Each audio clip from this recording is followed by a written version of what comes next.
வணக்கம் மக்களே. காலையில் 2 இட்லி சாப்பிட்டுட்டு அப்புறம் என்ன காலையில் ஒரு கட்டிங் அடிச்சதுன்னா நல்லாயிருக்கும். அப்படி அடிச்சுட்டு ரூமுக்கு வந்து அப்புறம் என்ன ரெடி ஆகிட்டு வேறு என்ன கல்யாணத்துக்கு கிளம்ப வேண்டியதானே. வந்தாச்சு, அவளுக்கு பொண்ணும் வந்துட்டாங்க. அப்புறம் என்ன கல்யாணம் தானே.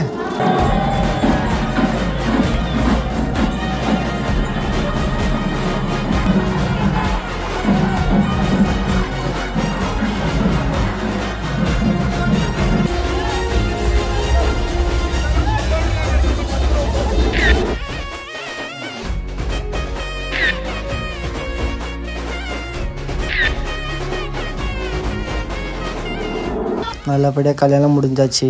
அப்புறம் என்ன சாப்பாடு தானே, வந்த வழியாக பார்க்க வேண்டியது தானே. நம்ம என்ன வெஜ்ஜி, நம்மளுக்கு என்ன நான்வெஜ்ஜு தான். நான்வெஜ் அப்படி சாப்பிட்டு அப்படி ஒரு வாய் சோறு, ஒரு வாய் சிக்கன் சாப்பிட்டு அந்த தெம்ப. அப்புறம் என்ன டைம் ஆகிட்டு கிளம்பணும். ரெடி ஆயாச்சு, கிளம்பியாச்சு. வீட்டுக்கு போய் சேர 3 மணி நேரம் ஆகும். ட்ராவலில் பஸ்ஸில் போவேன். ஒரு வேளை பஸ்ஸு கிடச்சி சீட்லேயே உட்காந்தாச்சு. டாட்டா பை பை மக்களே.